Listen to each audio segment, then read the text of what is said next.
안녕하세요. 대한결핵 및 호흡기학회와 비욘디가 함께하는 건강한 숨, 행복한 삶 시간입니다. 오늘은 부산에서 오신 부산대병원 호흡기내과 목정아 교수님하고 같이 방송을 하기로 했는데요. 교수님 어서 오세요. 네, 반갑습니다. 네, 네, 소개 저는 부탁드립니다. 부산대학교 병원 호흡기내과에 근무하는 목정아라고 하고요. 네. 주로 이제 결핵하고 그다음에 이제 비결핵 항상균 폐질환을 주로 전문으로 보고 있고요. 그래서 오늘은 제가 이제 다제내성 결핵에 대해서 말씀드리기 위해서 나왔습니다. 네. 감사합니다. 오늘 또 부산에서 올라오시고 또 바로 가셔야 하는 네. 바쁜 일정 네. 가운데서도 나와주셔서 오늘 다제내성 결핵에 대해서 이야기를 네, 해주신다고 맞습니다. 들었습니다. 그래서 제가 그 뵙고서 처음으로 그 질문 들었는데 비결핵 항상균이랑 다른가요? 라고 네. 질문을 드렸어요. 네, 다른 병이고요. 네. 그 비결핵 항상균 폐질환에서 이제 비결핵 항상균 할 때 비자가 네. 한자로 아닐 비자거든요. 그러니까요. 또 그러니까 결핵이 아니라면서요. 아닌 항상균. 그러니까 항상균 종류 중에 결핵이 있고 결핵이 아닌 다른 항상균을 비결핵 항상균이라고 하기 때문에 네. 두 개가 완전히 이제 서로 다른 질환인 거죠. 알겠습니다. 네네네. 그럼 또 오늘 새롭게 다제내성 결핵에 대해서 함께 또 배워보고 이야기 나누어보고 호흡기내과 관련된 질문들, 특히 이제 결핵 전문이신 교수님이 오셨으니까 결핵 관련된 질문들 있으시면 남겨주시면 제가 틈틈이 전달을 드리도록 하겠습니다. 네. 교수님 미세먼지 마시면 건강에 나빠지나요? 뭐 당연히 좋을 거는 없겠죠. 네. 네네. 미세먼지 요즘에 그 중국하고 관련해가지고 한동안 좀 이슈가 됐었는데 당연히 미세먼지 여러 가지 입자들이 이제 기도나 폐 쪽으로 들어오면서 여러 가지 병을 유발하는 걸로 알려져 있고요. 네. 천식이나 만성폐혈성 폐질환 악화와도 연관이 있고 그래서 뭐 당연히 안 좋은 것이고요. 다행인 점은 요즘에 이제 코로나 때문에 그나마 이제 마스크를 좀 하니까 네. 이런 문제가 조금 사그라들었는데 다시 겨울이 되니까 미세먼지 그 맞아요. 문제가 요새 좀 더 네. 뽀얘졌어요. 네, 그런 것 같습니다. 네, 알겠습니다. 일단 그 다제내성 결핵에 대해서 이야기를 하면은 다제, 내성, 결핵이잖아요. 네. 내성이란 단어가 어떤 의미인가요? 내성이 일단은 말 그대로 이제 어떠한 미생물이 항생제에 잘 듣지 않는다는 거를 말하는 거고요. 네. 그래서 보통은 어떤 세균이라든지 바이러스 같은 것들이 이렇게 좀 어려운 이야기지만 돌연변이를 일으켜서 네. 우리가 평소에는 그 약에 잘 들어야 되는데 돌연변이가 일어나서 이 약에 잘 듣지 않는 상태를 내성이라고 부르고요. 반대말로 이제 그 내성의 반대말은 우리가 그냥 감수성 이렇게 부르고. 네. 그렇게. 그러면 일반 결핵보다는 훨씬 더 어려운 느낌이 드는 결핵이겠네요. 네, 맞습니다. 알겠습니다. 그러면 다제내성 결핵, 이게 어떤 병인지 조금 더 구체적으로 설명해 주실 수 있을까요? 네, 다제내성 결핵은 이게 다자가 한자로 마늘 다자거든요. 네. 그러니까 이 뭐 사전적인 의미를 하자면은 여러 약재에 내성이 있는 결핵이다라고 이야기를 드릴 수가 있는데 그러니까 상당히 이제 얘기를 들을수록 안 좋은 더 어려운 거죠. 병이네요. 그러니까 네. 여러 약재에 내성이 있는 건데 근데 사실은 이게 이제 사전적으로는 우리가 의학적으로는 내성이 없는 그러니까 일반적으로 많이 걸리는 감수성 결핵에서는 네. 우리가 보통 3가지나 4가지 약을 써가지고 이제 치료를 하거든요. 네. 근데 거기에서 이제 가장 중요한 약 2가지가 약제 이름인데요. 이소니아지드라는 약이 있고요.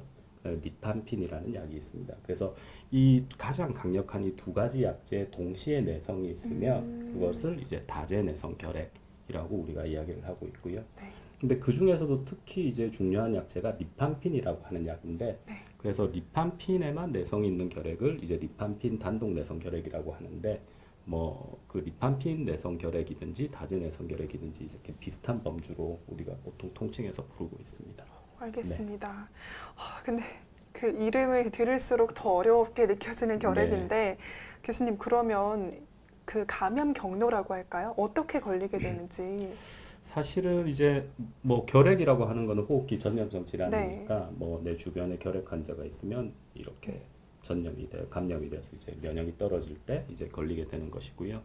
다제내성 결핵은 모든 이제 내성 질환이 마찬가지겠지만 대개는 어떠한 그 병을 한번 앓고 나서 그 병이 다시 재발을 하면 이제 처음에 썼던 그 약제에 보통 내성이 생기거든요. 네. 그래서 보통은 이제 그렇게 되는데 이 다제내성 결핵, 이 결핵이라는 거는 감염성 질환이기 때문에 사실 내가 한 번도 결핵 치료를 해본 적도 없는데 내 주변에 다재내성 결핵 환자가 있어서 그 사람이 나에게 균을 전파를 하면 나는 사실 결핵을 치료를 한 번도 해본 적이 없는데도 네. 불구하고 다재내성 결핵이 바로 걸리게 되는 거죠.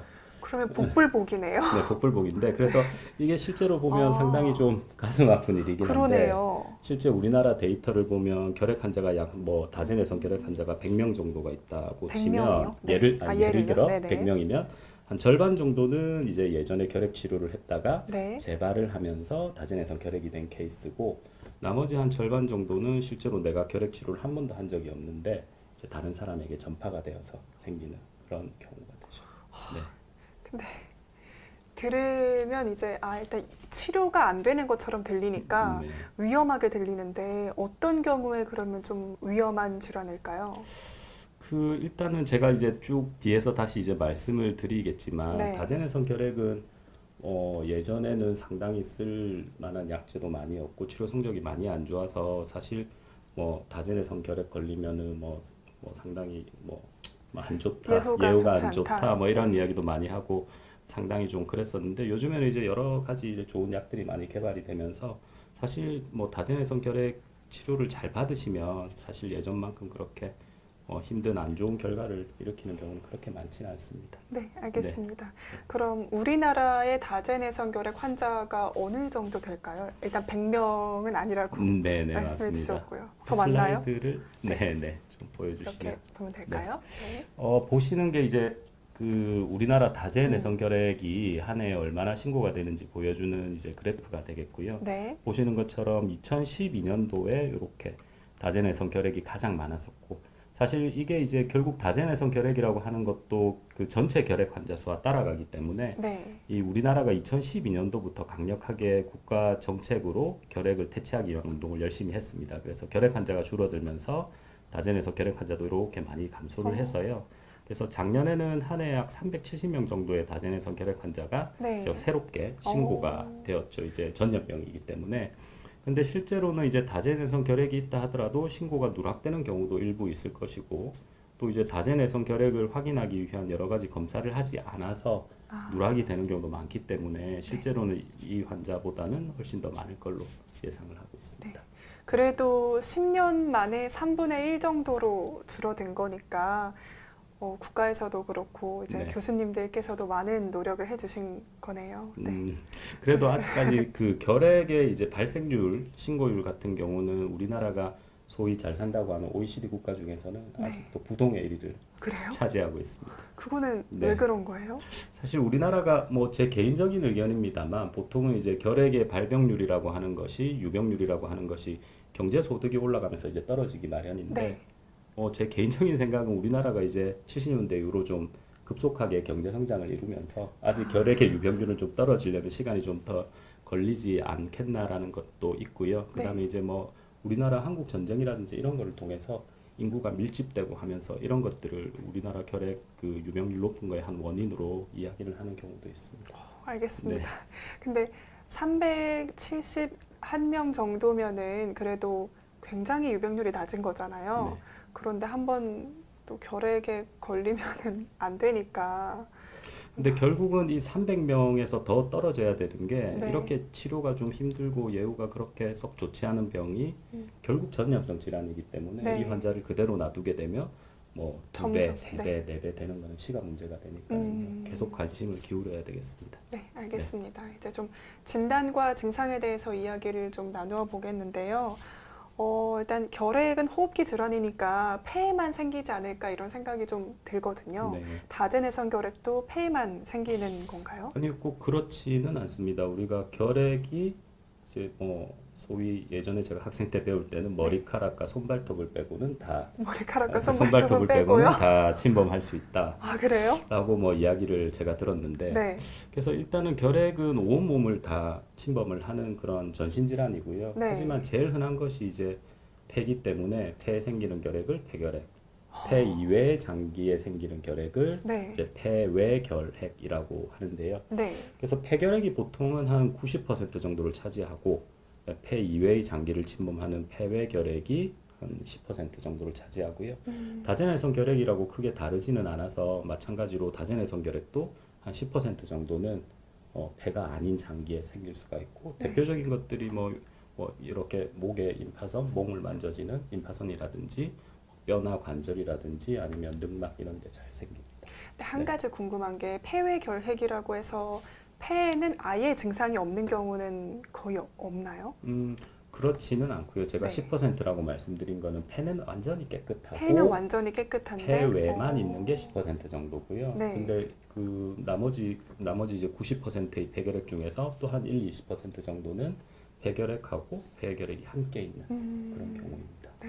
네. 근데 그러면은 좀 진단하기도 쉽지가 않을 것 같은데 다제내성결핵은 그러면 어떻게 진단을 좀 하나요? 네, 이게 제가 폐결핵을 기준으로 네. 말씀을 좀 드리겠습니다. 제 뒤에 슬라이드가 잘 보이실지 모르겠는데 크게 보여주시면 좋을 네. 것 같아요. 네. 그래서 이게 우리가 결핵을 진단을 할 때 크게 이제 두 가지 측면입니다. 하나는 결핵인지 아닌지를 확인하는 결핵을 확진하는 검사가 하나가 있고 두 번째로 결핵이 확진이 된 이후에 과연 이 결핵이 내성이냐 아니냐를 보는 내성 검사를 하는 약제 감수원 검사를 하는 꼭 이렇게 이제 두 단계로 나뉘게 되는데요. 네. 결핵을 이제 진단하기 위한 그 객담 검사, 가래 검사로는 보통 세 가지를 하게 됩니다. 보통 이제 도말 검사, 배양 검사, 그다음에 요즘 많이 친숙한 PCR 검사라는 것을 하게 되고요. 이제 도말 검사라고 하는 것은 실제로 가래를 뱉어서 거기를 특수한 염료로 이렇게 시약을 묻혀서 현미경으로 확인을 하는 방법입니다. 실제로 이 검사의 장점은 상당히 이제 하루나 이틀 만에 이제 확인을 할 수 있다는 장점이 있지만 실제로 이 검사의 단점은 아까 전에 말씀드렸던 그 비결핵 항상균, 네, 그 균하고 결핵균을 구분하기가 힘들고 또 이게 죽어 있는 균과 살아 있는 균을 구분을 하기 힘들기 때문에 네. 치료를 열심히 하고 있는데 가래 검사를 했는데 도말 검사가 계속 양성이 나올 때 이게 과연 치료가 잘 안 돼서 살아 있는 균이 나오는 건지 치료가 잘 되는데 또 불구하고 죽은 균이 나오는 건지 구분하기 상당히 힘들다는 단점이 있습니다. 이제 배양 검사는 저희가 결핵을 확진하는 확진 검사가 되고요. 이것을 이제 가래를 뱉어서 이렇게 밥을 줘가지고 키우는 거죠. 배지에 심어가지고. 그래서 이제 결핵균이 자라나면 이제 결핵으로 확진을 할 수가 있는데 이 검사는 이제 확진 검사라는 점에 있어서는 장점이 되지만 단점은 배양 속도가 상당히 느리기 때문에 시간이 좀 걸리겠네요. 시간을 보통은 짧게는 뭐 3주, 4주, 길게는 2달까지 기다려야지 확인이 가능하다는 단점이 있고요. 최근에 많이 이용되는 이제 PCR이라고 하는 결핵균 핵산 증폭 검사는 이 결핵균이 가지고 있는 이 DNA를 PCR이라고 부르는 기법을 이용해서 이렇게 증폭을 해가지고 네. 결핵균에 이제 DNA가 있는지 보는 검사인데 이것이 이제 도말 검사와 배양 검사의 단점을 각각 좀 이렇게 극복해 줄 수 있는 검사라서 반드시 최근에는 이 세 가지 검사를 함께 시행할 것을 권고를 하고 있습니다.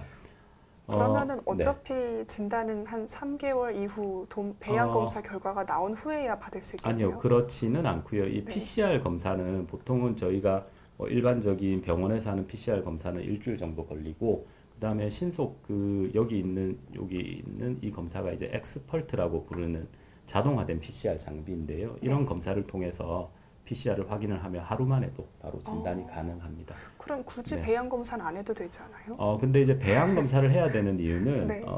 뒤에 다시 말씀드리겠지만 배양이 되어야지 모든 항결핵제 우리가 쓰는 결핵약제에 대한 내성 검사를 다 할 수 있기 때문이죠. 그래서 일부 주요한 약제에 대해서는 저희가 어떠한 배양이 되지 않은 다른 이제 객담 가래나 이제 다른 검체를 이용해서도 내성 검사를 할 수가 있는데 우리가 쓰고 있는 항결핵제가 보통 15가지, 16가지 그 정도가 되는데요. 그러한 약제에 대해서 모두 내성 검사를 하려면 이 결핵균, 배양된 결핵균이 있어야 됩니다. 그래서 반드시 해야 되고요. 알겠습니다. 네. 그리고 이렇게 이제 결핵이 진단이 되고 나면 그 다음에 이제 내성이 있는지 없는지를 보는 약제 감수성 검사라는 것을 해야 됩니다. 그래서 이것도 여러 가지 방법들이 있는데 우리가 옛날부터 사용했던 것은 여기 보시는 이 패널인데요. 이게 이제 결핵균하고 그 다음에 약을 같이 섞어가지고 키우면서 결핵균이 자라냐 자라지 않느냐를 가지고 우리가 이제 내성이다 아니면 내성이 없다 이렇게 구분을 하는 건데 마찬가지로 이 검사도 상당히 시간이 오래 걸립니다. 네, 그래 왜냐하면 보입니다. 결핵균이 자라는데 이제 시간이 많이 걸리기 때문에 그렇고 그래서 이러한 것들을 극복하기 위해서 최근에는 이 결핵균 유전자의 돌연변이를 보는 어떤 이제 약의 내성이 있으면 유전자의 돌연변이가 생긴다는 것이 잘 알려져 있거든요. 네. 그래서 그런 한 것들을 보는 검사를 분자 유전학적 검사라고 하는데 뭐 여기 보시는 이런 검사들을 통해서 뭐 짧게는 하루 이틀, 길게는 뭐 일주일 정도면 이제 아주 중요한 약제들에 대해서 주요 약제들에 대해서 내성을 바로 확인을 할 수가 있습니다.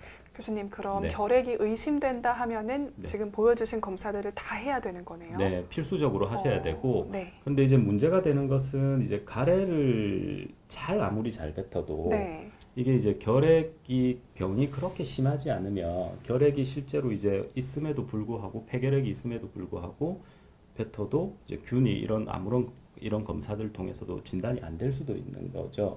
네, 네. 그래서 상당히 참 어려운데 그러네요. 그래서 우리나라 자료를 보면 결핵 환자의 한 30%만 도말에서 양성이고요. 네. 60%만 배양에서 양성입니다. 네.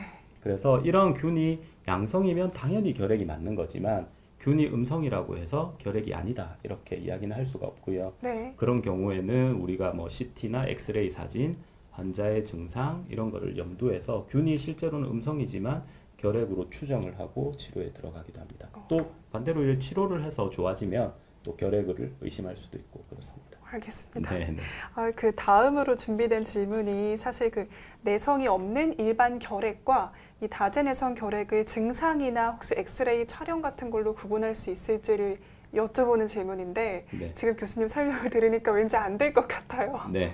뭐 안 되는 건가요? 네. 엑스레이 결론만 찍어서는 말씀드리면 알 네. 수 없다. 네. 알 수 없고요. 네. 그래서 뭐 증상이 사실 없는 경우도 상당히 많습니다. 왜냐하면 네. 요즘에는 워낙 건강검진 같은 것들이 활성화되어 있기 때문에 우연히 아무런 증상이 없는데 네. 결핵이 의심된다고 병원에 오시는 분들도 상당히 많고요.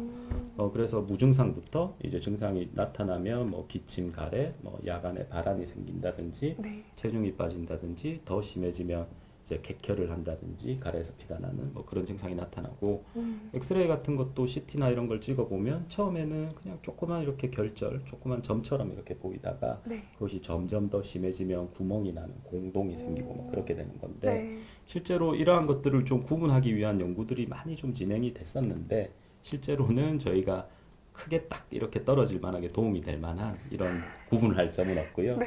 앞서 말씀드렸던 이제 내성 검사, 약제 감수성 검사를 반드시 시행을 해야 됩니다. 알겠습니다. 네. 지금까지 다제내성 결핵의 증상, 진단, 그리고 어떤 병인지 좀 알아봤는데요. 치료에 대해서 이야기 나누기 전에 좀 주신 질문들에 대한 네. 답변 먼저 하고 가면 좋을 것 같습니다. 일상으로의 초대님이 20년 전에 폐결핵 약을 1년 정도 드셨는데 혹시 재발할 일이 있을까요? 라고 질문 주셨네요. 오늘 이 맞아요. 질문에도 보니까 재발도- 있기는 한데 네네. 먼저 말씀을 드리면 그냥 폐결핵. 네, 폐결핵 전체를 놓고 보면 치료가 끝나고 나서 재발할 확률이 보통 그 생애, 그러니까 내가 결핵 완치를 하고 네. 내가 이 죽을 때까지 네. 뭐 표현이 좀 그렇습니다만은 예, 그러니까 나중에 이제 생을 마감할 때까지 결핵이 재발할 확률로 치면 보통 한 5에서 10% 정도 된다고 합니다. 그게 이제 물론 내 몸에 아주 소수에 남아있는 결핵균이 활성화되어서 재발을 할 수도 있을 거고요. 아니면 또는 다른 사람에게 다시 한번 이후에 또 한번 전염이 네. 돼서 될 수도 있을 거고 그래서 결론만 말씀드리면 보통 한 5에서 10% 정도라고 생각하시면 되고 네. 근데 이제 재발이 가장 흔한 게 치료가 끝나고 2년 이내라고 알려져 있거든요. 치료가 끝나고 2년 이내. 그럼 다시 네네. 시작을 해야 되는 거네요, 치료를. 네, 그래서 보통 이제 뭐 20살 된 환자분이 결핵 치료를 딱 마쳤다. 그리고 그분이 만약에 100살까지 사신다. 그럼 결핵 재발률이 만약에 10%라고 하면 5%는 22살까지. 네. 나머지는 100살까지. 5% 이렇게 이제 재발률이 높은데 그래서 네. 보통 결핵 치료 끝나고 나서도 한 2년 정도는 재발 여부를 좀 잘 좀 보라고 저희가 그렇게 이야기를 하고 있습니다. 이거는 재발을 안 한다고 할 수도 없고 네. 한다고 하기도 어려운 그런 퍼센트인데 일단은 재발 가능성은 있다라고 네. 말씀해 주셨고요. 그리고 칼만 신드롬 페이션트님이 좀 상식 관련된 질문 해주셨는데 네. 집에 오래된 약봉지 버릴 때는 어디서 버리면 될까요? 제가 알기로는 약국에 요즘에 가시면 네. 폐기약 많이 받아주는 걸로 알고 있거든요. 그래서 아마 집 근처에 약국에 문의하시면 아마 약국에서 폐기 절차에 따라서 폐기하실 수 있을 걸로 제가 그렇게 알고 있습니다. 네, 감사합니다. 그다음에 엔젤님이 50대 초반 여성인데 항상 장기침이 있으시대요. 엑스레이는 괜찮은데 혹시 좀 걱정되면 흉부 CT 찍어봐야 될까요? 라고 질문 주셨습니다. 우리가 이제 기침을 3주 이상 하면 네. 결핵에 대한 검사를 해봐라 이렇게 이제 이야기를 하거든요. 네. 근데 그 검사가 보통은 이제 저희가 그냥 엑스레이를 찍어보세요라고 보통 이야기를 하는데 사실 그게 엑스레이로도 보이지 않는 미세한 병변들이 상당히 CT에서는 발견이 되는 경우가 상당히까지는 아니지만 종종 종종 있습니다. 있다. 네. 그래서 저는 개인적으로는 보통은 이제 엑스레이 정도를 찍어보라고 하지만 엑스레이에서도 이상이 없는데 계속해서 만성적으로 기침이 있다면 저는 개인적으로는 이제 저선량 CT라고 해서 요즘에 검진용으로 나오는 방사선량이 아주 낮은 그런 CT들이 있거든요. 그런 것도 도움이 되고 비단 이제 결핵뿐만이 아니라 뭐 천식이라든지 다른 뭐 그 비염이 있을 때도 기침을 할 수가 있기 때문에 그런 검사를 같이 병행을 해보시면 좋을 것 같습니다. 네, 알겠습니다. 그다음에 희선 예뻐님이 다제내성 결핵과 편두통 예방 신약들이 1월에 새로 급여권에 진입하나요? 질문 주셨는데요. 저희 이거 오늘 마련한 내용 중에 있으니까요. 강의 끝까지 들으시면 네네. 질문에 대한 답변 들으실 네. 수 있을 것 같고요. 엔젤님이 90세 할머님이 있으신데 건강검진에서 비활동성 폐결핵이라고 적혀 있으셨대요. 근데 결핵을 그냥 앓고 지나가면 이렇게 나오기도 하나요? 라고 질문 주셨습니다. 네, 우리가 이제 건강검진에서 뭐 엑스레이나 CT를 찍고 보통 아마 비활동성 폐결핵이라고 하면은 이제 대부분은 예전에 뭐 결핵을 앓고 지나간 흉터라든지 네. 뭐 치료를 하셨으면 치료한 흉터, 치료를 하지 않고도 저절로 좋아지는 사람들도 일부 있기 때문에 그래서 그런 것들 보통 이제 비활동성 폐결핵이라고 이렇게 판독에 이렇게 적어주시는 경우가 많고요. 그다음에 뭐 고혈압이 있으면 신비대는 이제 90세시면은 당연히 합병증처럼 오실 수 있지 않을까. 그런데 제가 이 분야는 저도 잘 그쵸? 모르는 분야라서. 네. 나중에 순환기내과 네, 교수님께 네, 감사합니다. 그다음에 65세 이상이면 매년 결핵검진 필수인가요? 라고. 우리가 결핵 검진을 나이를 딱 정해놓고 보통 하지는 않고요. 네. 보통은 저희가 뭐 3주 이상 기침이 지속되면 아까 말씀드렸던 증상이 대로 있는 경우에 결핵 네. 검진을 하라고 하는데 사실은 요즘에는 저런 것들이 아니더라도 우리가 워낙 건강검진 프로그램이 많이 일상화되어 있고 대부분의 건강검진 프로그램에는 가슴 X선이 뭐 거의 대부분 다 포함이 돼 있기 때문에 네. 일반적으로 시행하는 건강검진만 하셔도 결핵은 어느 정도 걸러낼 수 있지 않을까 하는 생각이 듭니다. 네. 그리고 교수님 사람 말고 네. 동물도 결핵이 걸리기도 하나요? 제가 사실은 수의사가 아니라서 잘은 네. 모르겠는데 네. 저기 소 같은 게 네. 우형 결핵이라고 있잖아요. 아, 우형 결핵이라는 네, 게 또 그런 게 있나요? 있으니까 동물에서 동물도 당연히 결핵이 걸리는데 네. 사실은 이제 사람 간에 이렇게 감염이 되는지는 잘 모르겠고 제가 뭐 일부 뭐 보는 글 같은 거를 보면 이제 그 수의사 같은 분들이 그런 그 동물 결핵에 네. 걸렸다 제가 잘 자신은 모르겠는데 그런 걸 그런 썰을 푸는 종종 그런 이야기를 글들도 어디서 있다. 본 것 같아서 아, 네 근데 동물도 우형 결핵이라고 해서 소는 결핵 걸리는 걸로 알고 있습니다. 그러니까 썰을 푸는 건 있지만 연구된 바는 없으니까. 아니 제가 확실하진 이거는 않고. 알겠습니다. 제가 잘은 네. 모르겠습니다. 네. 네네. 알겠습니다. 네. 나중에 수의사 선생님께 네. 여쭤보면 좋을 것 같고요. 그다음에 그러니까 등촌 날계란찜님도 저랑 비슷한 그런 두려움이 있으신 것 같아요. 저도 네. 결핵 관련해서 호흡기내과 교수님들하고 계속 방송을 하다 보니까 아니 전염을 막기 위해선 뭘 해야 될까? 약간 이런 좀 두려움이 있는 것 같아요. 뭘 해야 될까요? 사실은 이게 전염을 막기 위해서는 결핵 환자와 멀어져야 되니까 누군지 모르니까 현실적으로는 어떻게 해야 힘들고 할까? 네. 뭐 현실적으로는 뭐 같이 생활하는 사무실이나 이런 데서 뭐 환기를 좀 자주 시킨다든지 네. 또 이제 그런 문화가 있어야 되는데 뭐 기침할 때 저희가 그 하는 사람들이 에티켓을 지켜야 되거든요. 그래서 기침을 하면은 뭐 이렇게 보통 네. 옷소매로 이렇게 가리라고 하거든요. 손으로 가리면 이걸 또 묻히고 다니니까 옷소매로 가리고 또 기침하는 분들이 자기가 3주 이상 기침하면 결핵 검진을 받고 이런 네. 본인이 이제 스스로 환자일 조심해. 것 같은 분들이 조심하셔야 되고 네. 뭐 현실적으로는 환기 자주 시키고 뭐 기침 많이 하는 분들 같은 안 안 가는 게 가고. 좋고 네. 그다음에 이제 마스크 잘 하시고요. 그렇게 하시면 되지 않을까 싶습니다. 그리고 예전에 그 네. 비결핵 항상균 같은 경우는 뭐 수영을 안 하는 게 좋다? 뭐 이런 내용도 비결핵 들었던 것 같아요. 항상균은 사실 결핵하고는 조금 다르긴 한데 달라서, 보통 네. 그 균은 결핵은 사실은 사람 몸에만 있거든요. 네. 그래서 내가 기침을 할 때 그 균이 나가서 다른 사람의 호흡을 통해서 감염이 되는데 비결핵 항상균은 오늘 주제와 좀 다르긴 하지만 이런 환경에 널리 존재합니다. 그렇기 때문에 주로 이제 물, 흙에 많기 때문에 그래서 수영을 네, 그래서 하지 수영을 말라. 하고 사우나 하는 거 뭐 이런 것들을 좀 피하라고 보통 이야기를 하죠. 그러셨던 거였군요. 네네네. 알겠습니다. 저희 그러면 또 치료에 대해서 이야기 나누어 보고 주신 질문들 마저 이어가도록 하겠습니다. 일단은 그 다제내성 결핵에 대한 이름을 들으니까 치료가 어렵겠구나라는 생각은 좀 듭니다, 교수님. 그런데 왜 치료가 어려운 걸까요?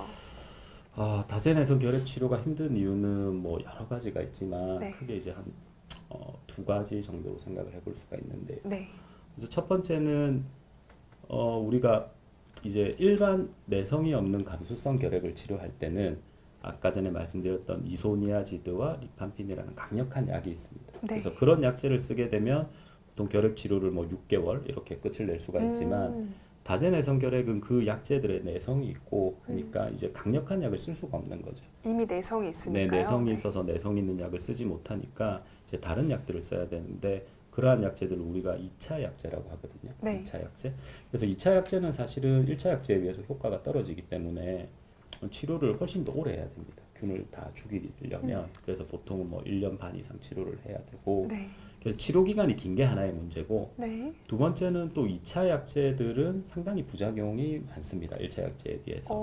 그래서 이런 부작용 때문에 환자분들이 많이 힘들어 하시기 때문에 네. 그래서 이렇게 독한 약을 1년 반 정도 이렇게 드시다 보면 부작용 때문에 치료를 중간에 포기를 하시는 분들도 있고 또 부작용 때문에 약을 막 이렇게 좀 중단했다가 이렇게 바꾸고 하는 과정에서 네. 실제로 이제 뭐 추가로 내성이 생긴다든지 치료 성적이 효과가 막 떨어진다든지 뭐 이렇게 돼서 치료에 실패하는 경우가 있죠. 네. 그래서 그 두 가지가 보통 다제내성 결핵 치료의 가장 큰 장애물이라고 생각하시면 되겠습니다. 네. 그러면 네. 저 어떻게 치료를 하는지 좀 더 자세하게 설명을 해주시면 좋을 것 같습니다. 네, 조금 어려운 이야기이긴 한데 네. 아마 이 방송을 보시는 분 중에 다제내성 결핵 환자분도 아마 있으실 거라고 제가 생각을 하고 있고 네, PPT 크게 보여주시면 좋을 네, 것 여기 같습니다. 보시면은 아마 익숙한 약들이 많으실 텐데 우리가 다제내성 결핵을 치료할 때 약을 보통 그룹 A, 그룹 B, 그룹 C 이렇게 세 가지로 나누게 됩니다. 이것은 우리나라 결핵 진료 지침 그리고 세계 보건기구 지침을 따라서 저희가 치료를 하고 그렇게 약제를 분류를 해놓은 것이고요. 그룹 A는 핵심 약제라고 합니다. 그러니까 반드시 꼭 사용해야 되는 약제. 네. 그래서 레보 또는 목시플록사신이라고 불리는 키놀론 계열의 항생제. 그다음에 최근에 개발된 베다킬린이라는 결핵 신약, 그다음에 리네졸리드. 이렇게 세 가지 약제는 뭐 내성이 있다든지 아니면 부작용이 없는 한 반드시 사용을 해야 되는 약제고요. 그 다음에 이제 그룹 B인 시클로세린, 클로파지민 요 약제 두 가지 중에서 하나 내지 두 개를 추가해서 즉 그룹 A 세 개는 다 쓰고 그룹 B에서 하나 내지 두 개를 추가해서 총 4개에서 5개의 약제를 가지고 18에서 20개월 정도 이렇게 보통 이제 치료를 하는 것이 원칙이고요. 근데 이제 내성이나 부작용으로 그룹 A나 B에서 약제가 빠지게 되면 여기 있는 그룹 C에서 C1에서 약제를 추가해서 개수를 맞추게 됩니다. 그리고 여기 있는 그룹 C2 델라마니드는 이 베다킬린과 같이 개발된 2010년도 초반에 개발된 신약인데요. 이 일부 그 급여 기준을 만족하는 경우에는 베다킬린을 대체해서 델라마니드라는 신약을 쓸 수도 있습니다. 네. 네. 알겠습니다. 교수님, 그리고 이 다제내성 결핵으로 수술을 하는 경우도 있다고 들었습니다. 네. 근데 어떤 경우에 수술을 하게 되나요? 그 다제내성 예전에는 상당히 많이 했습니다. 제가 결핵 환자를 이제 본 지가 한 15년 그 정도 15년까지는 안 됐나 아무튼 그 정도 돼 가는 것 같은데 제가 이제 상당히 지금보다 한 10년 전만 해도 네. 15년 그 정도만 해도 이제 결핵으로 특히 다제내성 결핵으로 수술을 하는 경우가 종종 있었습니다. 왜냐하면 그때는 약이 많이 없으니까 네. 사실은 내성이 많고 하면은 뭐 쓸 약이 많이 없고 하기 때문에 그때는 이제 어쩔 수 없이 수술을 하는 경우도 있었는데 근데 결핵이라고 하는 병은 결국은 약으로 낫는 병이거든요. 네. 그래서 요즘에는 여러 약들이 좀 개발이 되어서 사실 결핵 약을 이렇게 조합하기 힘들어서 수술을 하는 다제내성 결핵 환자분들은 별로 없고요. 네. 대신에 이제 다제내성 결핵이 너무 심해서 합병증이 생기는 경우, 예를 들면 뭐 객혈을 심하게 한다든지 네. 또는 뭐 아까 전에 말씀드린 그 구멍이 나는 공동 같은 데서 뭐 다른 합병증이 생겨가지고 염증이 조절 안 된다든지 하는 주로 이제 합병증을 조절하기 위한 목적으로 수술을 가끔씩 합니다. 네. 그러니까 그 결핵 치료를 위한 것이 아니라 그냥 합병증 때문에 수술을 하게 된다라는 네, 거네요. 치료를 위해서도 뭐 일부 환자분들은 아직도 하기는 하지만 그럼 어떻게 수술을 하는 거예요? 뭐 보통 균을 이제 없애는 건가요? 아니죠. 그러니까 보통 이게 수술을 하려면 몇 가지 조건이 있는데 네. 일단은 다제내성 결핵이라는 그 결핵 병소가 폐에 좀 국한되어 있어야 되죠. 다 광범위하게 있으면 다 떼낼 수는 그 없으니까 폐를 좀 네. 절제를 절제를 해내서 폐를 네. 이만큼 떼내야 되는데 그게 네. 국소적으로 있어야 떼낼 수가 있고요. 그다음에 약을 가지고 치료를 해야 되기 때문에 결국 네. 이걸 떼고 나서도 먹을 수 있는 약이 한 3가지 이상은 되어야지. 그러니까 완전히 쓸 약이 없는데 수술만 탁 한다고 어, 없어지진 않겠죠. 네. 네네. 그래서 그런 몇 가지 조건들이 있습니다. 네, 알겠습니다. 그 아까 합병증에 대해서도 얘기를 해주셨는데요. 합병증 말고 좀 결핵약 부작용 같은 것들 어떤 네. 것들이 있는지. 사실은 오늘 가장 많은 시간을 이제 할애를 해야 되는 부분인데 내용이 많네요. 아마 결핵약을 드셔보시면 네. 그냥 다제내성 결핵이 아니라 감수성 결핵, 일반 결핵도 상당히 많이 힘들어 하시거든요. 맞아요. 네. 근데 다제내성 결핵은 훨씬 더 부작용이 많기 때문에 제가 요 슬라이드로 준비를 했는데요. 그 모든 다제내성 결핵 치료할 때 쓰는 약들이 공통적으로는 소화기 장애는 거의 대부분 다 일어납니다. 그래서 뭐 속이 메스껍다, 토한다, 뭐 배가 아프다, 설사를 한다 이런 건 공통적으로 생길 수 있고 또 이제 피부에 뭐 발진이나 가려움증 이런 것도 공통적으로 생길 수 있고 네. 일부 약제를 제외하고는 거의 또 이제 간이 나빠지는 이런 부작용이 있을 수가 있습니다. 네. 그래서 이런 거는 공통적인 부작용이고 나머지 이렇게 약제별로 일부 부작용들이 좀 특징적인 것들이 있는데 키놀론 같은 이런 약제들은 근육이나 관절통이 뭐 생긴다. 근육이나 뭐 손발이 저리다고 하시는 분들도 있고요.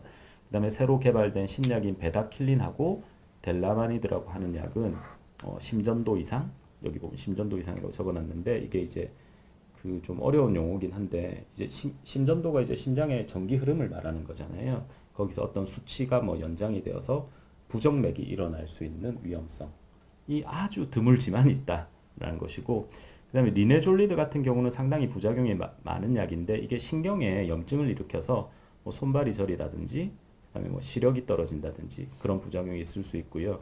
네. 피를 만들어내는 골수 기능을 떨어뜨려서 빈혈이나 뭐 혈소판 감소증 이런 거를 유발하기도 합니다. 그다음에 시클로세린과 같은 약제는 크게 이제 부작용이 없지만 가끔씩 드시는 분들이 뭐 기분의 변동이나 장애가 있다 이렇게 말씀하시는 분들이 있고 또 이제 클로파지민이라고 하는 약은 대개 또 크게 부작용이 없지만 가장 큰 문제가 이제 피부 착색, 피부가 이렇게 까맣게 변하거든요. 네, 그래서 이게 돌아는 오는데 나중에 약을 끊으면 회복은 되는데 보통 회복되는데도 몇 년이 걸리기 때문에 그러니까 국소적으로 착색이 되는 아니요 건가요? 얼굴과 온몸이 전체요? 네, 온몸이 다 까맣게 변하거든요. 네. 그래서 보통 이 약제를 대부분 이제 연세 있으신 분들은 크게 거부감 없이 드시는데 특히나 이제 조금 젊은 환자분들 같은 경우는 아무래도 사회생활을 네. 하셔야 되고 미용에 좀 관심이 있으시니까 그러한 면에서 조금 꺼려하시는 경우도 있고요. 근데 최근에는 잘 쓰지 않지만 여기 있는 아미카신, 카나마이신, 스트랩토마이신 이런 거는 이제 다 주사약인데 주로 이제 청력이 떨어진다든지 뭐 콩팥의 기능이 떨어지는 이런 부작용이 생길 수가 있고요. 다제내성 결핵 치료에는 잘 사용하지 않지만 에탄부톨 같은 경우에는 시력이 떨어지는 부작용, 파스, 프로치오나미드 이런 약제들은 갑상선 기능이 떨어질 수 있고요. 네. 피라지나마이드는 관절통이나 통풍을 유발할 수가 있습니다. 교수님, 지금 부작용이 굉장히 많은데 나열해 주신 것들이 많은데요. 이 중에서 좀 특히 주의해서 봐야 될 부작용은 어떤 건가요? 사실은 이제 부작용이 워낙 다양하고 환자마다 좀 다양한 부작용, 그다음 다양한 정도로 나타나기 때문에 이게 딱 어떤 부작용이 생겼을 때 뭐 즉시 약을 중단하고 뭐 의사와 상담하세요. 이 말을 하긴 상당히 좀 어렵기는 하거든요. 네. 근데 이제 저는 주로 환자분들한테 말씀드릴 때 부작용이 어느 정도는 조금 참아야 될 수도 있는데 본인이 느끼기에 너무 괴롭다, 너무 힘들다. 그러면 우선은 약을 끊고 병원으로 와서 저랑 상의합시다. 보통 그렇게 이야기를 하는데 네. 특히 이제 좀 가끔씩 좀 문제가 되는 게 우리가 뭐 결핵약 드시고 이렇게 뭐 구토를 하는 경우, 속이 메스꺼운 경우 상당히 흔하거든요. 근데 그것도 너무 이렇게 구토를 많이 하는 게 가끔씩 보면은 간이 상당히 간 기능이 떨어져서 그럴 수도 있어요. 네. 그러니까 그러니까 소화기 장애가 아니라 네. 그래서 간 독성 때문에 그럴 수가 있기 때문에 구토를 아주 심하게 한다든지 또는 열이 난다든지 또는 이렇게 눈에 황달 같은 것이 노랗게 변한다든지 하면 혹시나 간의 문제는 아닐지 상담이 반드시 필요하고요.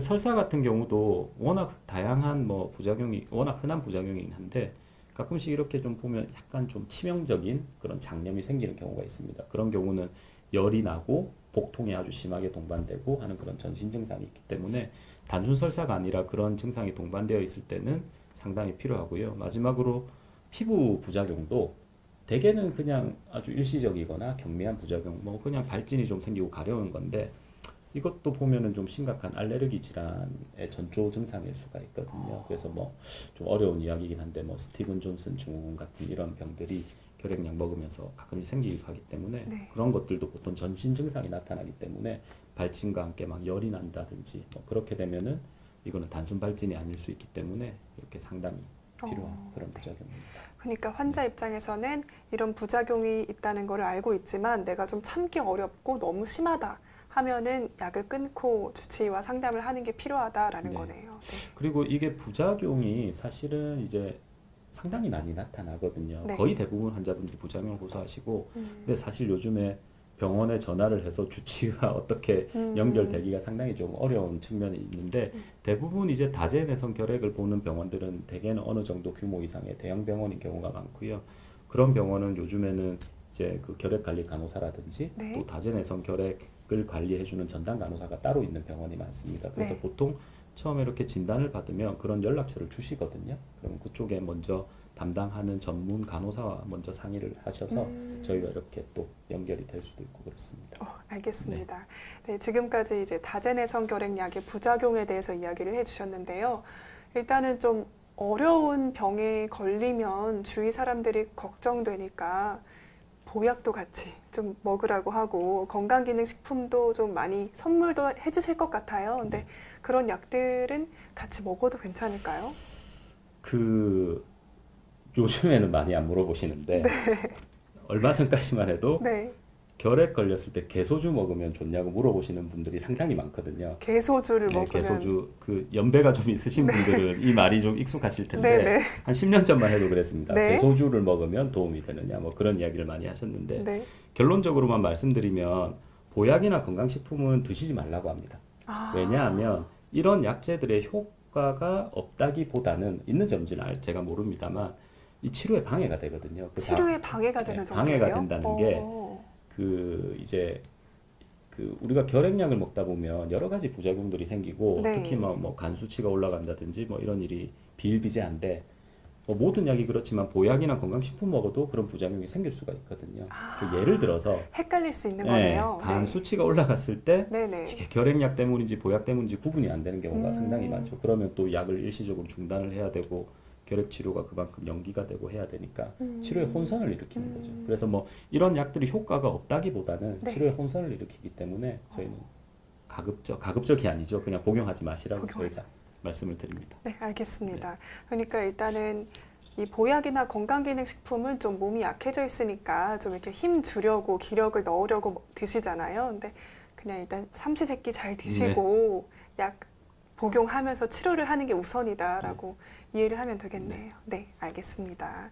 그러면 이 치료 기간이 이제 아까 1년 반에서 2년 정도라고 이야기를 해주셨는데요. 그렇게 내가 약을 먹으면서 내가 결핵이 낫고 있구나라는 것들은 어떻게 알게 되나요? 일단은 결핵이 보통은 아주 좀 만성적인 질환이기 때문에 좋아지는데도 시간은 조금 걸리긴 하거든요. 네. 근데 실제로 환자분들이 이제 약을 먹으면 제일 먼저 이제 증상이 좀 좋아지고요. 뭐 예를 들면 살이 좀 다시 찐다든지 말랐던 살이 다시 찐다든지 뭐 열이 좀 떨어지고 기침 가래가 좋아지고 하는 그런 증상들이 먼저 나타나게 되고 그다음에 우리가 치료가 잘 되는지를 확인을 하려면 이제 제일 중요한 것은 폐결핵 경우에는 가래를 뱉어서 균이 이제 나오던 것이 음성으로 되느냐 이런 걸 정기적으로 확인을 해야 되고 그다음에 이제 엑스레이나 CT도 정기적으로 이제 이렇게 찍어가면서 폐 병변들이 좋아지는지 봐야 되는데 이 결핵이라는 병은 이제 다른 병과 달리 이제 흉터를 어느 정도 남기는 병이기 때문에 치료를 해도 어느 정도는 이제 흉터가 남는 분들이 종종 있습니다. 네, 알겠습니다. 이제 그 아까 질문 주셨던 재발에 대한 이야기인데요. 아까 답을 좀 주시긴 했는데요. 이 다제내성 결핵이 한번 완치가 되고 나면 다시 안 걸린다는 아니다. 네, 맞습니다. 말씀드렸던 대로 한 5에서 10% 정도는 네. 내 생애에 재발이 가능한데, 근데 이제 문제는 다제내성 결핵이 이제 아까 말씀드렸다시피 일반 내성이 없는 결핵이 재발이 되었을 때 다제내성 결핵의 위험성이 올라간다고 했잖아요. 네. 그러면 이제 다제내성 결핵이 재발이 되면 더 많은 약의 내성이 생길 수가 있는 거죠. 예를 들면 뭐 지금 오늘은 언급하진 않았지만 더 위에 더 내성이 많은 결핵을 광범위 내성 결핵이라고 하는데 뭐 네. 그런 걸로 이제 옮겨갈 수가 있는 거고, 그렇게 되면은 사실은 치료가 상당히 더 힘들어지기 때문에 네. 일단은 재발을 안 되게 좀 노력을 하시는 것이 중요하겠고. 그 어떤 노력을 해야 그래서 되나요? 사실 이게 좀 저희가 항상 이제 환자분들이 물어보시면 네. 약간은 좀 뜬구름 잡는 이야기를 드릴 수밖에 없는데, 네. 왜냐하면 이제 면역을 키우세요 이렇게 말씀을 드려야 되거든요. 근데 면역을 이제 키우세요. 네, 면역을 키우세요. 근데 면역을 키울 수 있는 방법이 사실 워낙 다양하고 또 검증되지 않은 것도 많기 때문에 네. 저희는 그냥 공식적으로는 이제 두 가지를 말씀드리는데, 그 결핵이라는 병이 이제 걸려서 살이 빠지기도 하지만 살이 빠진 분들이 좀 더 잘 걸리거든요. 그러니까 체중이 많이 저체중인 분들, 네. 그 다음에 이제 그 영양 상태가 좋지 못한 뭐 네. 알부민 수치가 낮다든지 콜레스테롤 수치가 낮은 이런 분들이 그런 분들이 이제 결핵에 좀 잘 걸리는 걸로 돼 있기 때문에 좀 적정한 체중을 좀 유지하시라. 네. 예, 적정한 체중 유지하시고 너무 다이어트 한다고 살을 빼시거나 하는 건 안 좋다. 예, 그래서 적정 체중 유지하고 좀 균형 잡힌 식사를 하시고. 네. 예, 두 번째는 이제 우리가 면역 높이는 대표적인 방법이 이제 운동하는 거기 때문에 뭐 결핵이 있다고 해서 다 낫고 나서 뭐 운동을 굳이 제한할 필요는 없거든요. 그래서 폐기능이 닿는 한 최대한 좀 운동을 하셔가지고 면역력을 키우시고, 술 담배는 당연히 안 좋고요. 네, 술 담배 하시는 분들은 결핵 발병 재발 위험도가 올라간다는 익히 알려져 있기 때문에 심지어 올라가나요? 네, 절대 하면 안 재발의 위험성이 되겠네요. 훨씬 올라가는 거죠. 그래서 술 네. 담배는 좀 안 하시는 게 좋겠습니다. 네, 알겠습니다. 네. 그러니까 일단 우리가 할 수 있는 거는 면역을 키우는 것. 네. 네, 알겠습니다. 그다음 전염에 대한 이야기인데요. 이 다제내성 결핵이 일반 결핵보다 전염력이 좀 높은 편인가요? 아니면 비슷한가요? 연구 결과마다 좀 다르긴 하는데 저희가 느끼기에는, 그리고 뭐 이렇게 아직 정립된 의견은 없기 때문에 네. 다제내성 결핵이라고 해서 일반 결핵에 비해서 전염성이 높지는 않다라고 보통 말씀을 드리거든요. 비슷하다 생각하시면 되고요. 그래서 다제내성 결핵은 이게 이제 걸리고 나면 이제 격리를 해야 되는데, 네. 보통은 그냥 쉽게 생각하면 우리가 보통 이제 다제내성 결핵이 걸리면 예전에는 뭐 반드시 입원을 해서 치료를 하거나 뭐 그런 약간 행정적인 규정도 있었는데, 요즘에는 일단은 뭐 그런 규정이 이제 강제화된 건 아니지만 제일 좋은 거는 사실은 2주 이상 2주 이상. 2주 이상 치료를 하고요. 네. 그다음에 2주 이내에 이렇게 치료 끝나갈 때쯤에 네. 이제 아까 말씀 보여드렸던 가래 도말 검사, 혐의경을 보는 검사를 보통 3일 연속으로 해서, 그래서 그 세 번 다 음성이 나오면 이제 격리가 해제가 되는 게 가장 좋다라고 이야기를 하고, 사실 그거보다 좀 더 이상적인 거는 이제 배양까지 음성이 확인이 되면 격리를 해제하는 것이 좋다라고 하는데, 사실 배양까지 음성이 되고 격리를 풀기 위해서는 상당히 좀 시간이 많이 소요가 되기 때문에 저희가 네. 보통 일선 현장에서는 2주, 그다음에 도말 검사 3번 연속 음성, 그 기준을 많이 적용하고 있습니다. 네. 그러면 그 2주랑 그 나머지 그 기간 동안은 네. 병원에서 격리해서 치료를 받는 건가요? 그래서 최근까지는 다제내성 결핵 환자 입원 명령 제도라고 해서 네. 가급적 이제 입원을 해서 치료하는 것을 이렇게 좀 행정적으로 이렇게 규제가 있었는데, 최근에는 이렇게 환자가 이렇게 치료에 잘 따라올 수 있고, 그다음에 이제 여러 가지 좀 조건들을 따지게 되는데, 병이 그렇게 중하지 않고 내가 집에서 치료한다 하더라도 다른 사람에게 전염을 시킬 우려가 없다고 판단이 되면 네. 보통 이렇게 자택 내에서 오. 보건소의 관리 감독을 받아서 자택 내에서 격리 치료를 하는 경우도 있습니다. 네. 코로나랑 좀 비슷하네요. 네, 맞습니다. 알겠습니다.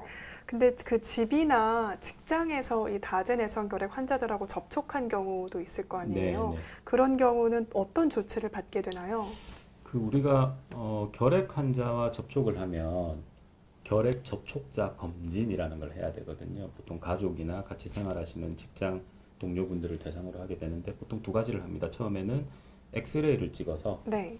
엑스레이에서 내가 진짜 지금 병이 있느냐, 활동성 결핵이 있느냐, 그 사이에 내가 전염이 되어서 활동성 결핵이 생겼느냐. 물론 그럴 가능성은 낮지만 그래도 우연히 내가 예전부터 가지고 있던 결핵이 우연히 발견이 되는 경우도 있긴 하거든요. 그래서 엑스레이를 찍어서 활동성 결핵인지 보는 거 하나가 있고, 네. 두 번째로는 이제 그 뭐 피부 반응 검사나 피 검사, 요즘에는 거의 다 피 검사로 하게 되는데 네. 잠복 결핵 감염 검사라는 게 있거든요. 그게 이제 피를 뽑아 가지고 거기서 결핵균이 들어왔던 흔적이 있는지 보는 면역 반응을 체크하는 건데, 그래서 그 검사를 그 두 가지를 합니다. 그래서 보통 엑스레이나 이런 게 깨끗하고 아무런 증상이 없는데 피 검사에서 잠복 결핵 감염 검사에서 양성으로 나오면 잠복 결핵 감염이 진단이 되는 거고, 쉽게 말하면 그냥 보균자라고 생각하시면 됩니다. 보균자요? 네, 그냥 그것도 뭐 좀 정확한 의학 네. 명칭은 아니지만 네. 결핵균 보균자다 네. 생각하시면 되고, 그래서 그 그냥 접촉만 했는데요. 접촉을 했는데 물론 그 사람한테 옮았는지 알 수는 없죠. 네. 왜냐하면 우리나라가 예전에 결핵 환자 너무 많았기 때문에. 근데 여하튼간에 접촉자 검진을 했는데 아무튼 이제 엑스레이는 깨끗하고 이제 피 검사에서 양성이 나오면 잠복 결핵 감염이라고 부르게 되고 보통 보균자인데, 그러한 경우에는 보통 우리가 활동성 결핵으로 병이 발병하지 않도록 하기 위해서 예방약을 먹거든요. 네. 보통 한 3개월 정도 예방약을 먹는데, 네. 그건 이제 일반 내성이 없는 약제 감수성 결핵일 때 해당되는 말이고, 네. 다제내성 결핵은 안타깝게도 내가 잠복 결핵 감염이라고 진단이 되었다 하더라도 어떤 약을 먹었을 때 이게 예방이 되는지 아직까지 잘 알려져 있지가 않아요. 그래서 일반적으로는 보통은 치료는 하진 않고요. 예, 보통 한 2년 정도 이렇게 엑스레이나 증상 여부를 좀 정기적으로 관찰하면서 2년 정도를 그냥 보라고 합니다. 그러면은 활동성으로 변하지 않을 수도 있는 건가요? 아, 네. 그 활동성으로 변하지 않는 경우가 훨씬 많고요. 아, 그래요? 네, 네, 네. 그러니까 면역력을 잘 유지를 하고 있다면 네. 근데 선생님 이거 그냥 제 네. 궁금증인데 네. 나이가 들면 면역력이 떨어지고 네. 그러면 그때 내가 가지고 있던 균이 활동을 할 수도 있잖아요. 아, 네, 맞습니다. 그럴 바엔 차라리 그냥 일찍 치료를 하는 게 낫지 않을까라는 생각도 드는데. 네, 그렇기 때문에 근데 이제 우리가 모든 전 국민을 대상으로 해서 잠복결핵이라는 그 감염 검사를 다 해가지고 양성이 나오면 다 약을 복용시키는 거는 비용 대비 효과가 너무 떨어지고요. 네. 그래서 이런 접촉 상황이라든지 이런 네. 결핵의 발병 리스크가 좀 올라가는 경우를 대상으로 해서 보통 이렇게 검사를 하고 치료를 하고요. 네, 그다음에 뭐 어떤 특정한 면역이 떨어지는 약을 먹는다든지 또는 이렇게 면역이 떨어지는 질병이 있다든지, 또 저희와 같이 이제 결핵 환자를 많이 접촉하는 의료진들은 이 잠복결핵 감염 검사를 접촉자가 아니더라도 네. 저희는 하고 있습니다. 알겠습니다. 네. 교수님, 그리고 아까 신약도 잠깐 언급을 해주셨는데요. 그 새로운 결핵 신약 같은 것들도 좀 설명을 해주시면 좋을 것 네. 같습니다. 최근에 많이 좀 뉴스에도 많이 나오는데, 네. 여기 보시면은 이제 베다킬린하고 델라마니드라고 하는 약이 이제 2010년도 초반에 이제 임상에 도입이 돼서 우리나라도 2014년 5년도부터 해서 이미 사용을 하고 있는 신약이고요. 그다음에 이제 옆에 보시는 프레토마니드라는 약도 최근에 개발이 되어서 승인을 받았고, 리네졸리드라고 하는 약은 예전에는 이제 그냥 일반 세균, 그 결핵이 아닌 다른 세균을 치료하는 항생제였는데 워낙 이제 그 결핵에 대한 효과가 좋다라고 이제 알려져서 우리가 이 핵심 약제로 분류가 되었습니다. 그래서 최근에는 이러한 네 가지 약제들을 가지고 다양한 조합을 통해서 다제내성 결핵을, 왜냐하면 이런 약제들의 효과는 상당히 널리 잘 알려져 있기 때문에 네. 그래서 이러한 강력한 약제를 사용할 수 있으면 굳이 다제내성 결핵이라고 1년 반, 2년을 치료할 필요가 있겠느냐 하는 것이 이제 최근에 가장 큰 화두이고, 그래서 실제로 2010년도 한 초중반부터 해서 많은 연구들이 진행이 되었습니다. 이 네 가지 약제들 다양한 조합을 통해서요. 그래서 보통 뭐 6개월, 9개월 이렇게 끝내는 연구들이 많이 이렇게 그 발표가 되었고요. 네. 그래서 그런 것들이 계속 이렇게 근거들이 누적이 되면서 최근에 이제 전 세계적으로 우리나라도 그렇지만 보통 결핵 치료를 세계 보건기구 WHO 지침을 많이 따라가는데, 그래서 최근에 이제 WHO에서 지침을 새로 이렇게 개정을 하면서 그 이러한 신약들을 포함해 가지고 다제내성 결핵을 한 3가지에서 4가지 약을 가지고 6개월 치료하는 방법을 권고를 실제로 했거든요. 네. 그래서 실제로 이제 그게 우리나라에 도입이 되려면 시간은 좀 걸리겠지만 그래도 머지않은 미래에는 이 다제내성 결핵도 일반 결핵처럼 이런 약제들을 써서 6개월 치료할 날이 곧 올 것으로 생각이 됩니다. 교수님, 2년에서 6개월이면 네, 정말 획기적인 거죠. 네. 네, 맞습니다. 다행이네요. 네, 네. 진짜 의학이 계속 이렇게 발전을 하고 있는 것이 너무나도 감사한 일인 것 같습니다. 네, 네. 근데 이 6개월로 줄어든다고 해도 기간이 기간인지라 네. 이 약들에 대한 좀 국가적 지원은 잘 되고 있는지. 네. 사실 이제 다제내성 결핵이라고 하는 병은 거의 1년 반, 2년을 치료를 해야 되고 검사하는 거나 가래 검사 이런 게 워낙 이제 비용이 많이 약값이 들죠. 너무 많이 들 것 같아요. 그다음에 지금 제가 잠시 앞에서 말씀드렸던 이런 신약들이 거의 뭐 한 6개월 사용하는데 거의 2, 3천만 원 정도의 비용이 원래는 드는 약인데 네. 다행히 이제 우리나라에서는 그 결핵 환자들에 대해서 100%, 100%요? 네, 100%. 네. 네, 그래서 지원을 해주거든요. 물론 이게 의료 급여 항목이어야 되는 거죠. 그 기준에 맞는 보험이 되는 약제나 이런 검사비에 대해서 이제 100% 지원을 해주고 있기 때문에 실제로 이런 뭐 진단이나 치료 과정에 있어서 나라의 지원을 받고 하면 크게 환자분들이 느끼시는 경제적 부담은 크지는 않으실 걸로 생각됩니다. 그나마 다행이네요. 네. 결핵에 걸렸다고 생각만 해도 우울할 텐데 네. 이제 경제적인 것까지 크면은 더 부담되었을 것 같습니다. 네, 알겠습니다. 오늘 이렇게 교수님과 다제내성 결핵에 대해서 알아보는 시간을 가졌는데요. 준비한 내용들은 다 다룬 것 같습니다. 근데 주신 질문들 몇 가지만 받고 라이브 네. 마무리하면 좋을 것 같습니다. 네. 땅꼬마 용원님이 일전에 교수님께서 이야기해 주신 것 같긴 한데요. 잠복결핵 검사에서 양성이 나오셨대요. 근데 아직 그런 증상 같은 것들은 없으신 것 같은데 그래도 어떻게 병원에 가봐야 될까요? 라고. 네, 뭐 어떠한 원인에서든지 잠복결핵 감염 검사를 했는데 양성으로 나오면 네. 저희 의학적으로는 치료를 권고를 합니다. 그래서 보통 이렇게 그냥 정상적인 면역을 가진 성인이 잠복결핵 감염이 있었을 때 이렇게 평생 이제 결핵에 걸릴 확률을 한 10% 내외 그 정도로 보거든요. 근데 네. 이제 치료를 하게 되면 그게 대개는 한 7분의 1 정도로 감소를 하게 됩니다. 그래서 어떠한 원인이든지 간에 진단이 되었으면 상담을 통해서 치료를 결정하시는 게 좋을 것 같고 지금 코로나 때문에 당장 못 가시면 급한 치료가 필요한 건 아니기 때문에 네. 코로나 다 낫고 나서 가시면 될 것 같습니다. 네. 네. 교수님 그리고 그 결핵 예방 접종도 있잖아요. 네, 그 네. 등촌 날계란찜님 질문도 있는데요. 예방 접종을 꼭 하는 게 그래도 좋겠죠? 예방접종 우리나라 네. 국민들 다 하고 있죠, 이미. 이미 다 하고 있나요? BCG 백신이잖아요. 네. 그래서 우리가 태어나서 4주 이내에 BCG 백신을 여기 이미 아기 때 하나요? 모르겠어요. 이거 불주사라고 하면 아실지 네. 모르겠는데. 딱 알겠습니다. 네네. 불주사. 그래서 4주 네. 이내에 보통 이제 BCG 백신을 맞게 되고요. 예전에는 저희 세대와 같은 경우에는 이게 이제 부스터라고 해가지고 초등학생 때 이걸 한 번 더 맞았었거든요. 요즘에는 그게 그 정책이 폐기가 됐는데 아무튼 이제 BCG 백신은 사실은 지금도 우리나라 국민들이 모두 다 백신을 맞고 있는데 네. 이 BCG 백신은 사실 소아 때 그러니까 그 0세부터 아마 10대 정도까지 소아 때 생기는 아주 좀 치명적인 결핵, 뭐 결핵성 수막염이나 이런 네네. 이제 위험성을 줄여주는데 이게 아직까지 성인에서 생기는 저희와 같은 나이에서 생기는 이러한 결핵의 위험성을 줄여준다는 아직 그런 그 결과들은 많지 않기 때문에 그래서 사실은 요즘에 여러 가지 결핵 백신들이 연구가 되고 있고 개발이 되고 있어서 제 생각에도 아마 뭐 큰 멀지 않은 미래에는 아마 결핵 백신을 성인들도 이렇게 다 예방 접종하듯이 맞는 날이 오지 않을까 생각합니다. 네, 알겠습니다. 네, 오늘 이렇게 교수님과 많은 이야기 나누어 보았습니다. 교수님은 오늘 다시 부산으로 돌아가신다고 합니다. 네, 네. 그러면 오늘 라이브는 여기서 마무리를 하겠습니다. 부산대병원 목정아 교수님과 함께했습니다. 감사합니다. 네, 감사합니다.